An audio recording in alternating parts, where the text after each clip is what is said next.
What's up guys, welcome to another Battleborn video. Today we're going to be talking about the 26th new Battleborn to be recently added to the game, the Eldred Alani. She's been out for early access for a bit now, and today she's out to the public. If you didn't get her early, you can head to your command page and purchase Alani for 47,500 in-game credits. No real money needed. I hope you're saving up though, cause that's a lot of credits, but it is well worth it. Now, again, she has been out with early access for a while, so there's been plenty of time to play around with her and figure out how she works.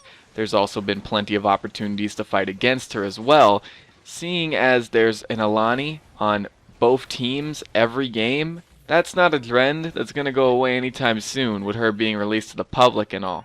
She's new, so people are going to want to play her. It makes sense.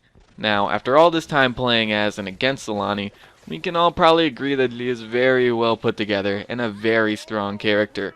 She has an incredible helix, great abilities, great primary and secondary, and a very strong health pool.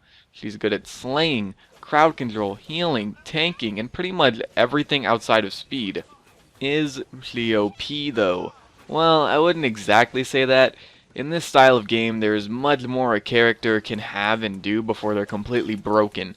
The only characters that have really stepped into that territory in the past are Ambra and Galilea. These two made it so even the lowest tier of player could get kills with the slightest of ease. You could literally run in and slay without thinking up any strategy or putting any real effort into it. Those days are gone though. Ambra was nerfed in the beta, and now she's perfectly balanced. Galilea was also nerfed in the beta, but she was still a problem, so they nerfed her again recently, and now she's very well balanced as well. I brought those two up because they were a perfect example of what broken is in this game, and what they could do is not what Alani can do. She isn't on that level. She isn't completely broken. She is a bit too strong though. She has a weakness in her speed. She's pretty slow, and even if you build around making her faster, then you take away a lot of potential strength that she can have.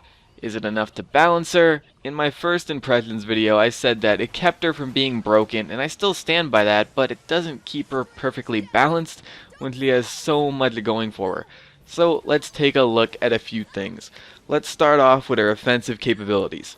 Her torrent is her primary way of attacking. Its base DPS is well balanced. It isn't going to be melting people. There is a helix skill where you can give it 20% more attack speed, then give it bonus attack speed on top of that through gear, and then you're getting into some pretty powerful DPS.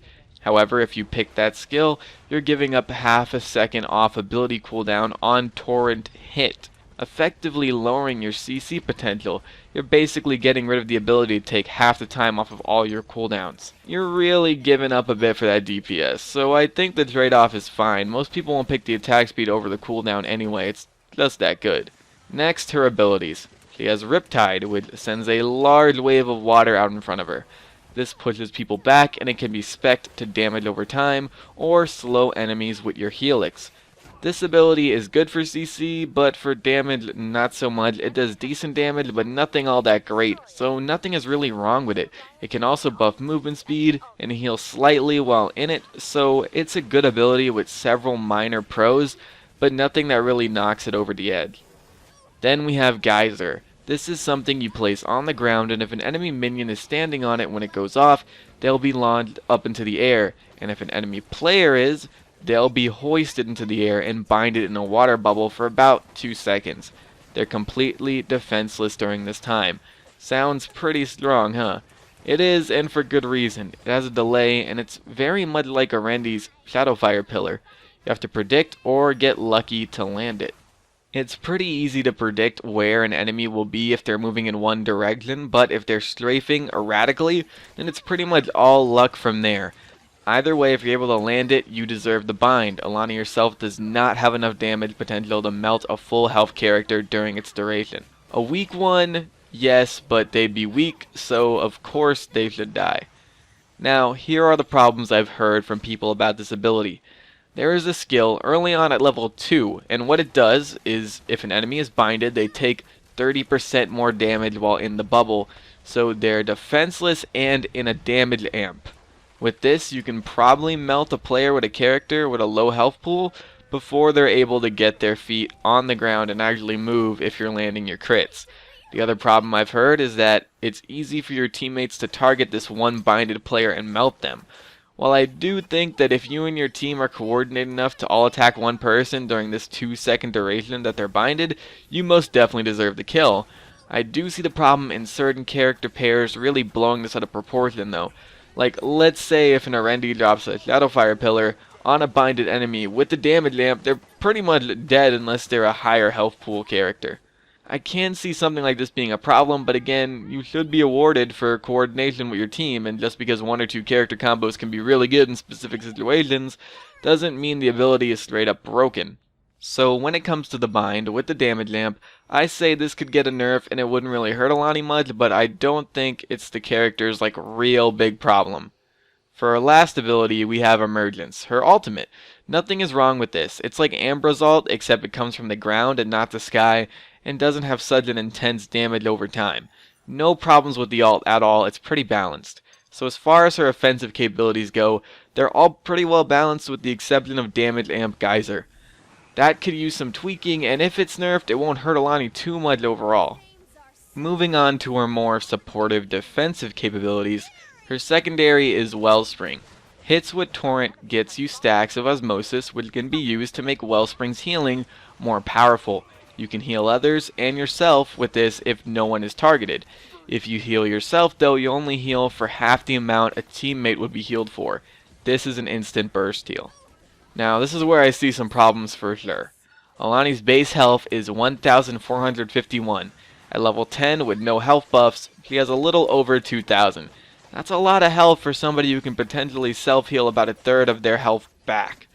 What this allows is for Alani players to overextend into fights or areas they shouldn't and get away alive or even victorious despite their slow movement speed. You basically win every 1v1 in the game because of this health pool and self-heal. There are even 1v2s and possible 1v3s you can also win. I've done this. That shouldn't really be possible despite your skill or your enemy's skill, unless they're AFK or just completely clueless.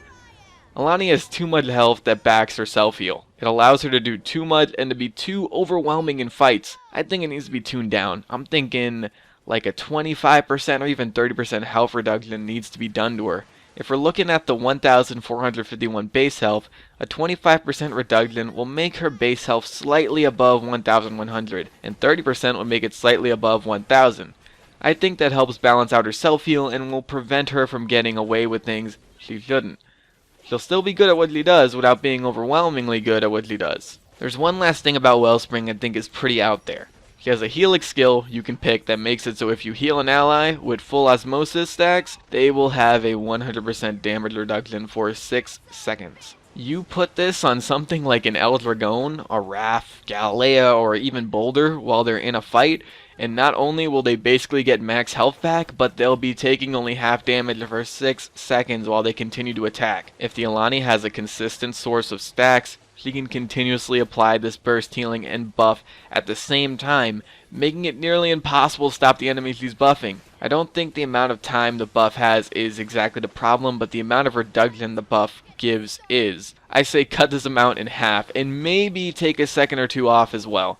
Maybe. I'm not really too sure about that last one. That takes some testing that I really can't do for myself.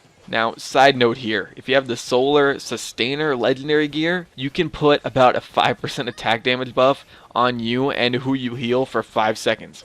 Put that on top of everything I just said, and that's completely broken. This isn't really a problem with Alani or the Legendary piece, it's just the combo of it that's really crazy. If you have it, give it a try and see.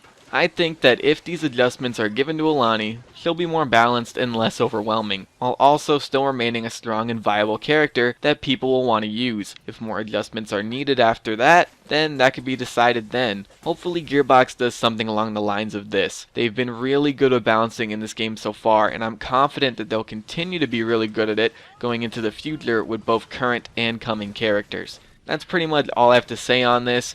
Alani is a ton of fun, a great addition to the game. She just needs to be brought in line just a bit. And that's pretty much it, guys. I want to thank you all for watching. I very much appreciate it, and I'm going to see you guys later. Bye.